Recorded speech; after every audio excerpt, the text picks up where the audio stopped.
तो कहानी में अब ऐसा होता है कि अकीतो क्लब में गिटार लेकर आता है ताकि सबका ध्यान उसकी ओर खींच सके। लेकिन चीकू अपने पावर का इस्तेमाल करके गिटार की एक कॉपी बना लेती है और उससे कहती है, देखते हैं तुम असली गिटार को कैसे पहचानते हो। अकीतो दोनों गिटार को ध्यान से देखता है और फिर दोनों को तोड़ देता है क्योंकि उसे लगता है दोनों ही नकली हैं। लेकिन बाद में उसे पता चलता है कि उनमें से एक असली था। सब इस पर हंसते हैं और सायोमी अपनी पावर से गिटार को फिर से ठीक कर देती है। स्कूल खत्म होने के बाद अकीतो हटको के साथ घर जा रहा होता है जब उसे याद आता है कि उसने अपना गिटार वाला बैग स्कूल में ही छोड़ दिया है। वो वापस स्कूल जाता है और क्लास में जाकर देखता है कि टोमो मिरर के सामने एक ओटाकू की तरह एक्टिंग कर रही है। जैसे ही वो अकीतो को देखती है बहुत शर्मिंदा हो जाती है। तभी अकीतो की नजर उसके लैपटॉप पर जाती है। वो जानता है कि टोमो एक राइटर बनना चाहती है और उसने एक ऑडिशन भी दिया है, लेकिन इस बात को उसने किसी को नहीं बताया। अकीतो उससे कहता है, तुम चिंता मत करो, मैं तुम्हें सपोर्ट करूंगा और तुम्हारा सीक्रेट किसी को नहीं बताऊंगा।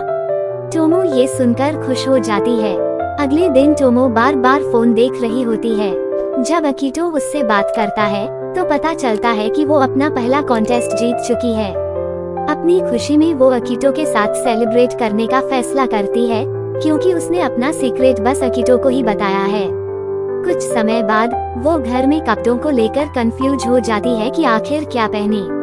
अगले दिन वो अकीतो के साथ बाहर जाती है। दोनों बुक स्टोर जाते हैं, कुछ किताबें खरीदते हैं और फिर पार्क में बैठकर बातें करने लगते हैं। तभी हटको उन्हें देख लेती है और उसे थोड़ी जलन महसूस होती है। कुछ दिनों बाद अकीतो का बर्थडे आता है। सब लड़कियां उसे एक गेम गिफ्ट करती हैं, जिसमें उसने मेन कैरेक्टर का रोल प्ले किया होता है। ये देखकर अकीतो बहुत खुश हो जाता है। इसी बीच हमें हटको और अकीतो के बचपन की कुछ यादें दिखाई जाती हैं, जहां दोनों बहुत क्लोज थे। अकीतो की बहन उससे कहती है कि उसे हटको को अपनी चीफ बना लेना चाहिए और कहीं बाहर उसे ले जाकर समय बिताना चाहिए। अकीतो उसकी बात मान लेता है और हटको को अपने हाथ के बने नूडल्स खिलाने का प्लान बनाता है।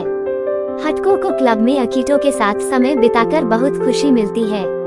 शाम को हटको सीधे क्लब से अकीतो के घर चली जाती है। वहाँ दोनों अपने नोबल वाले कैरेक्टर्स की प्रैक्टिस करने लगते हैं। फिर थोड़ी देर बाद अकीतो वापस आता है और देखता है कि हटको उसके लिए खाना बना रही थी। तभी उसे टोमो का मैसेज आता है जिसे कुछ सजेशन चाहिए थे। अकीतो उससे मैसेज पर बात करने लगता है। ये देखकर हटको पूछती है, क्या तुम टोमो से बात कर रहे हो?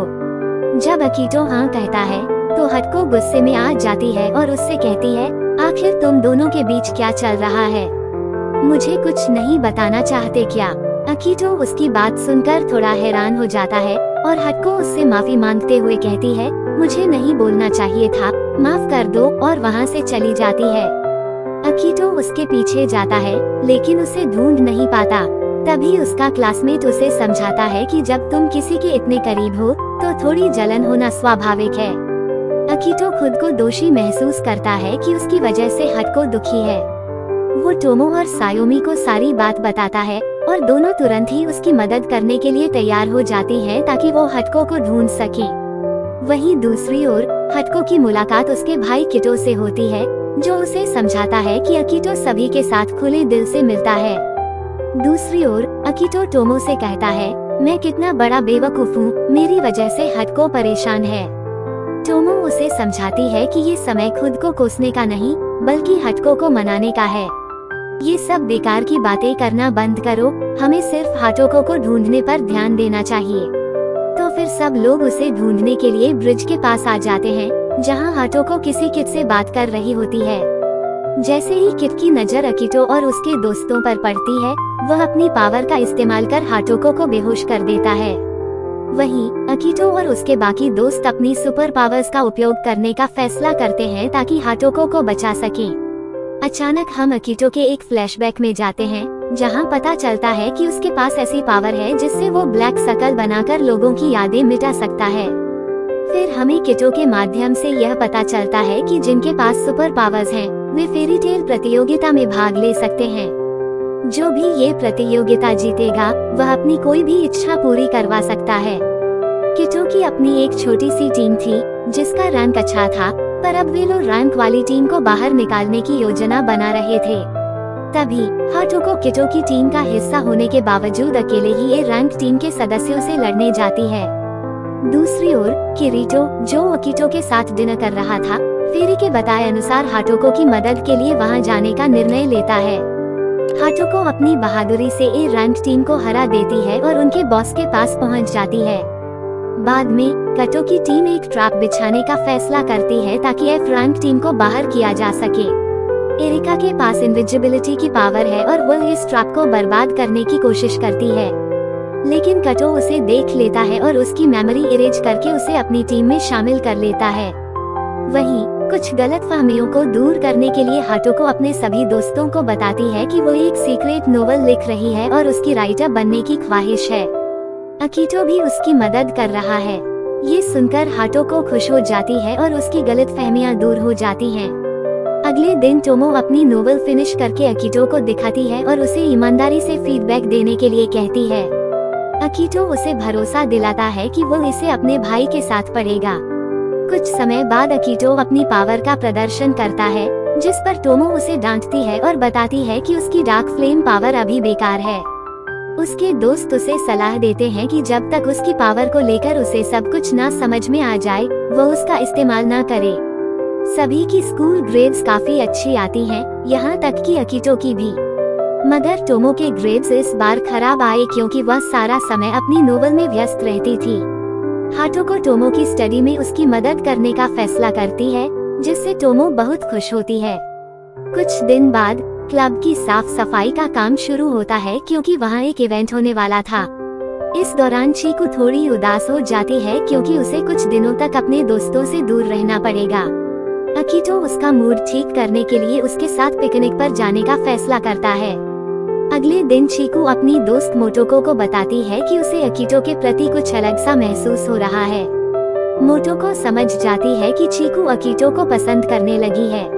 फिर एक सीन में सायोमी के पास आकर कोई उसे बताता है कि तो सुनो, हाटोको और टोमो दोनों एक दूसरे से बात कर रही थी। दोनों में से किसी ने एक दूसरे से पूछा, क्या तुम भी अकीटो को लाइक करती हो?